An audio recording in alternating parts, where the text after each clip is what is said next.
এখানে প্রশ্নে বলছে 171 ও 561 এর গসাগুকে উহাদের পূর্ণসাংখ্যিক যোগাশ্রয়ী সমাবেশ রূপে প্রকাশ করো। তো এই দুইটা সংখ্যার গসাগু নির্ণয় করতে হবে। গসাগু নির্ণয়ের ক্ষেত্রে অবশ্যই ইউক্লিডীয় পদ্ধতি অবলম্বন করতে হবে, কারণ এই চ্যাপ্টারে ইউক্লিডীয় পদ্ধতিতেই গসাগু এবং লসাগু করতে হবে। আমরা ইউক্লিডীয় পদ্ধতি সম্পর্কে হয়তো সকলেই জানি, না জানলে সমস্যা নাই, এখন আমরা করে নিব। এরপরে যে গসাগুটা আমরা পাবো ওই গসাগুকে পূর্ণসাংখ্যিক যোগাশ্রয়ী সমাবেশ রূপে আমাদের প্রকাশ করতে হবে, কোনো সমস্যা নাই। আগে আমরা গসাগুটা নির্ণয় করে নিই। এখানে যেহেতু 171 আর 561 এই দুইটার গসাগু নির্ণয় করতে হবে। আমরা ইউক্লিডীয় পদ্ধতিতে নির্ণয় করতে চাইলে প্রথমেই ছোট যে সংখ্যা আছে ওইটা দিয়ে বড় সংখ্যাটাকে ভাগ করতে হবে। এখানে বড় সংখ্যা এটা আর ছোট সংখ্যা এটা, তার মানে 171 দ্বারা আমাদের 561 এটাকে ভাগ করতে হবে। ভাগ নেওয়ার ক্ষেত্রে আমাদের একটা ক্যালকুলেটর ইউজ করতে হবে, তাহলে বেশি সুবিধা হবে।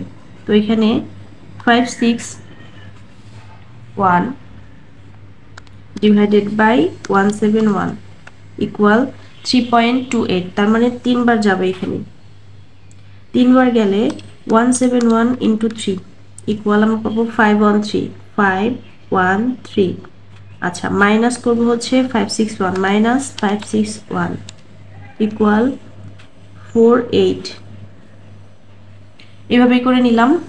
যেহেতু এখানে সংখ্যাটা এটা আগে ছিল এটা পরে ছিল, তাই একটা মাইনাস আসছে, কিন্তু আমাদের তো এটা আগে আর এটা পরে দিতে হবে, তাহলে মাইনাসটা থাকবে না, শুধু 48 থাকবে। এখন এই ইউক্লিডীয় পদ্ধতির নিয়ম হচ্ছে ভাগশেষ যেটা পাবো ওইটা দিয়ে আবার এই সংখ্যাটাকে ভাগ করতে হবে। তো এই 48 দিয়ে আমরা এখন 171কে ভাগ করব, ভাগশেষ দিয়ে ভাগ করতে হয়।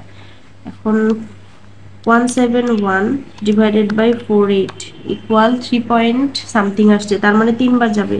তো 3 বার গেলে এখানে 48 ইন্টু 3 ইকুয়াল পাবো 144 বিয়োগ করে যদি দেই 144 মানে 171 মাইনাস 144 ইকুয়াল পাবো 27। এখন এই যে ভাগশেষ পেলাম এটা দিয়ে আবার আমাদের এই সংখ্যাটাকে ভাগ করতে হবে। তো 48কে ভাগ করলে আমরা পাবো, আমরা জানি 27 দুগুণে 54, তার মানে 48কে যদি আমরা 27 দিয়ে ভাগ দিই আমরা একবার দিতে পারবো, তো 1 একবার দিলে হবে 27। এখন যদি আমরা বিয়োগ করি 48 মাইনাস 27 ইকুয়াল আমরা পাবো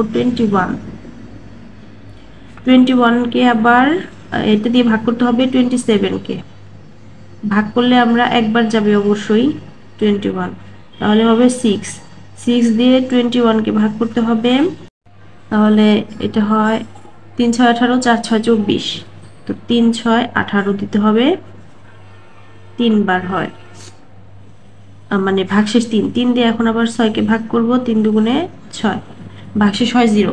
ভাগশেষ 0 না হওয়া পর্যন্ত আমাদের এভাবে চালায় যেতে হবে, যখন 0 হবে তখন স্টপ। তার মানে আমরা পাইলাম এই দুইটা সংখ্যার গসাগু হচ্ছে এই যে সংখ্যাটা যেটা দিয়ে ভাগ করে আমরা 0 পাইছি, এইটা মানে ভাগশেষ, লাস্ট যে ভাগশেষ যেটা দিয়ে আমরা ভাগ করে 0 পাইলাম সেটা। এখানে হবে গসাগুটা হবে 3।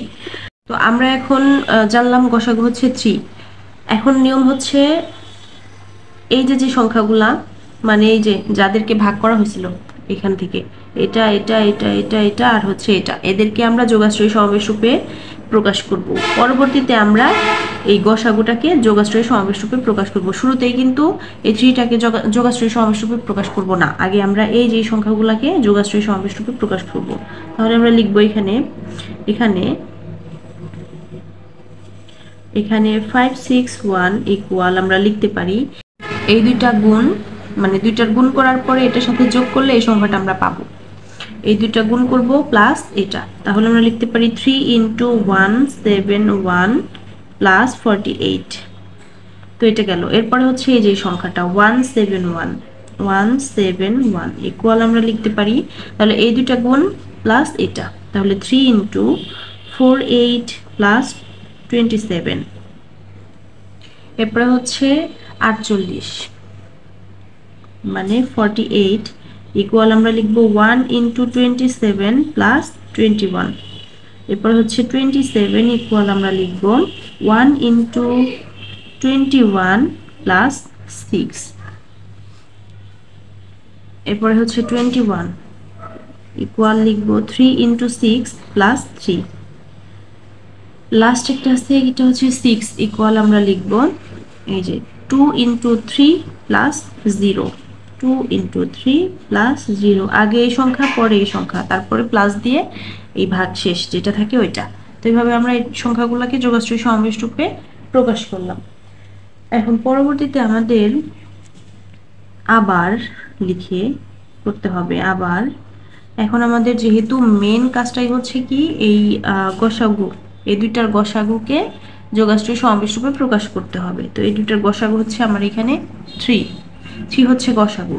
তো আমরা 3 সমান লিখতে পারি যোগাশ্রয়ী সমাবেশ রূপে প্রকাশের জন্য 3 সমান আমরা লিখতে পারি এই 3টাকে কোথা থেকে পাইছি, এটা বিয়োগ করে পাইছি। এখন 3 পাওয়ার জন্য আমাদের কি করতে হবে, এই যে এটা 21 থেকে 3 6 18, এই দুটো তো বিয়োগ করতে হয়েছে না। 21টা কোথায় পাবো, এই যে দুটো গুণ করলে, আর এই যে 18, 3 6 18, 21 থেকে 18 বিয়োগ করলেই আমরা 3 পাবো। তো প্রথমে 21টা 21ই থাকবে, মাইনাস লিখবো 3 ইন্টু 6, 3 ইন্টু 6, 21 মাইনাস 3 ইন্টু 6। তো এইভাবে আমরা লিখলাম, এই মানে 3টাকে ভাঙা এইভাবে লেখা যায়, 21 থেকে 18 বিয়োগ দাও 3 হবে। তো হয়ে গেল। পরবর্তীতে আমরা এখানে মানে এই 3টাকেই কাজ করব, আরগুলোকে না। কিন্তু এখানে আরেকটা ভাগশেষ আছে কত, 6কে আমরা কিভাবে, এই যে এখানে 6, এটাকে আবার আমরা লিখতে পারি 21 এখানে থাকুক, মাইনাস 3 আছে 3 থাকুক, এটা কিন্তু ইন্টু চিহ্ন, ইন্টু। তো 6টাকে আবার আমরা লিখতে পারি 27 মাইনাস 1 ইন্টু 21, মানে এই সংখ্যাটা মাইনাস এটা ইন্টু এটা, এই সংখ্যাটা মাইনাস এটা ইন্টু এটা, এই সংখ্যাটা মাইনাস এটা ইন্টু এটা, এইভাবে আমাদের চালায় যেতে হবে। তো এই 6টাকে আমরা লিখতে পারি তাহলে, মানে ব্র্যাকেট দিয়ে লিখি 27 মাইনাস 1 ইন্টু 21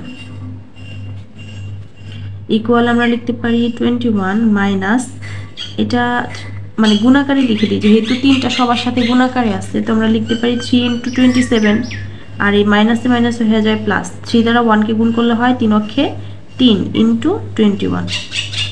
এখন এখানে 3টা 21 আছে, 3 ইন্টু 21 মানে 3টা 21, আর এখানে আছে একটা 21।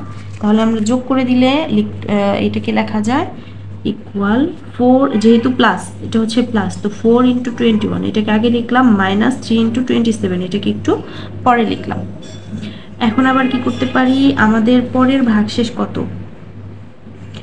পর্যন্ত কাজ করছি আমরা, হচ্ছে 6কে ভাঙাইছি, 6কে ভাঙানোর পরে এরকম একটা পাইছি, এই পর্যন্ত কাজ করলাম।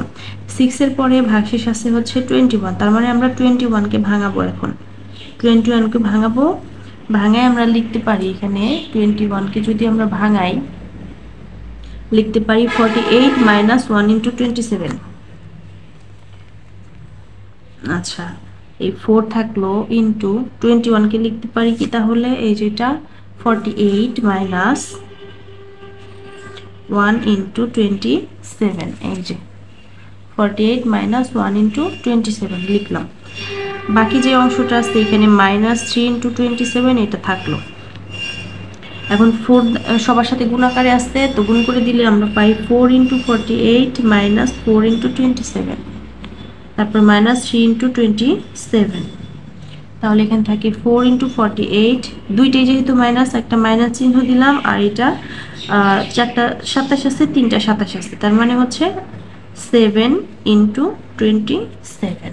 এখন আমরা এই অংশটা থাকবে, আর 27কে ভাঙাইতে হবে। লাস্ট আমরা 21কে ভাঙাইছিলাম, এখন 27কে ভাঙাইতে হবে। এই অংশটা আগে লিখে নিই, 4 ইন্টু 48 মাইনাস 7 ইন্টু 27কে ভাঙাইলে আমরা পাবো, এই যে এখান থেকে 27কে যদি আমরা ভাঙাই আমরা পাবো হচ্ছে এইটা মাইনাস 3 ইন্টু এটা, তার মানে 171 মাইনাস 3 ইন্টু 48।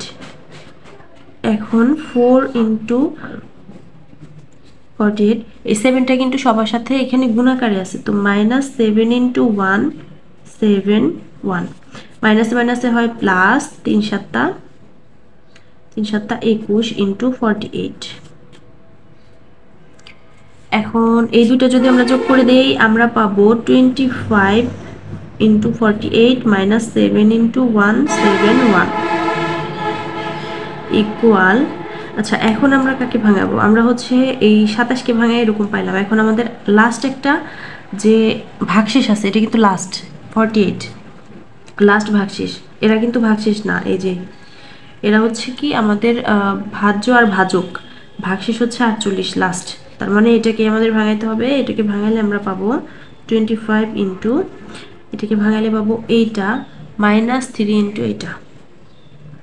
তো 5 6 1 -3 ইন্টু 1 7 1 মাইনাস এখানে যে অংশটা আছে সেটা লিখে দিব 7 ইন্টু 1 7 1। এখন এই 25টা সবার সাথে গুণাকারে আছে, তো গুণ করে দিলে হবে 25 ইন্টু 5 6 1 মাইনাস 25 দিয়ে 3কে গুণ করলে 3 25 75 ইন্টু 171 মাইনাস 7 ইন্টু 171।